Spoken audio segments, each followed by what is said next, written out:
था उस वक्त, मुझे लग रहा था पता नहीं क्यों लग रहा था कि दोनों दबाव में काम कर रहे हैं, और वो सच्चाई सामने आ गई। अब दबाव में काम करने वाला व्यक्ति इस प्रकार से चौंकाने वाला इस्तीफा दे सकता है, मेरा मानना है।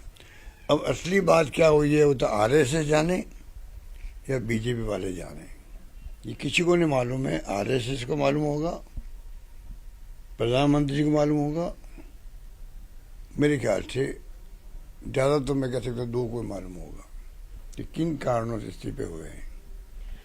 क्या बीजेपी में सब कुछ ठीक नहीं चल रहा है? क्योंकि कल बीएससी की बैठक थी, जेपी नड्डा भाग नहीं लिया, उपराष्ट्रपति जी ने भी वहां पर बुलाया था उन लोगों को, आइए बात करिए, तो मंत्री, केंद्रीय मंत्री ही उनको तवज्जो नहीं दे रहे थे। नाराज पता नहीं क्या हुआ है, चौंकाने वाली घटना की दिन भर हाउस चला है, उन्होंने भाग लिया है।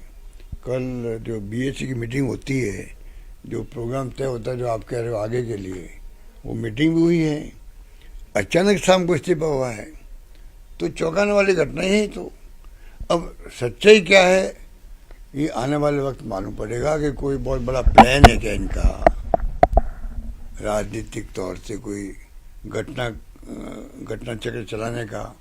ये तमाम बातें अभी तो बाहर आई नहीं है, पर दबाव में रहे दोनों, ये मैं नोट कर रहा था और मैंने कहा था। हालांकि उसका खंडन किया उपराष्ट्रपति जी ने, और क्योंकि मेरे तो उनके परिवार से 50 साल के संबंध हैं, 50 साल किसे कहते हैं, वो खुद ही कहते कई बार, अभी भी कहा, तो हम सबको बहुत दुख होगा कि उनका इस्तीफा हो गया। अब भी मैं समझता हूँ जैसे कांग्रेस ने कहा है कि प्रधानमंत्री जी को प्रयास करना चाहिए, क्या संभव है क्या कि वापस वो इस्तीफा ले ले।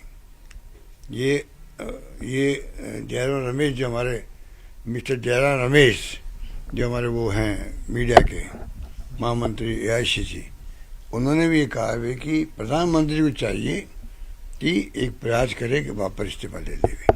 सर, आपने जोधपुर में कहा था कि कुछ लोकसभा स्पीकर दबाव वगैरह में काम करें, कुछ और इस्तीफे भी हो सकते हैं आने वाले दिनों में, नाराजगी लोगों में। मुझे नहीं मालूम, मैंने तो एक मेरा जो फीलिंग था, गट फीलिंग था कि दोनों के लिए मैंने कहा था, स्पीकर लोकसभा और चेयरमैन राज्यसभा, ये बात है। ठीक है।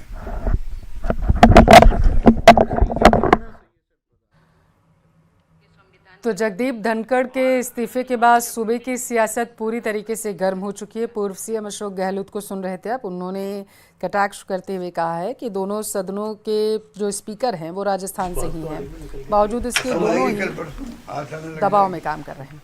आने लग भी गई मेरे ख्याल में, आपके सोशल मीडिया डिस्कशन में बहुत ज़्यादा चल रहा है सर, चल भी रहा है। चाय पिया आपने? चाय नहीं पिलाई?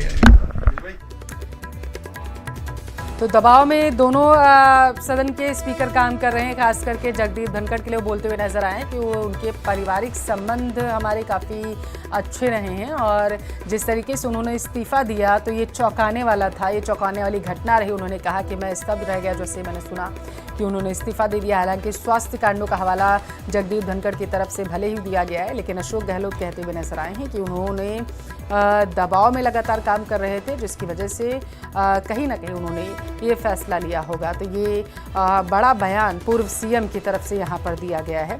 आपकी जानकारी के लिए आपको बताते चले कि बीती रात तब हड़कंप मच गया था जब पता चला कि जगदीप धनखड़ ने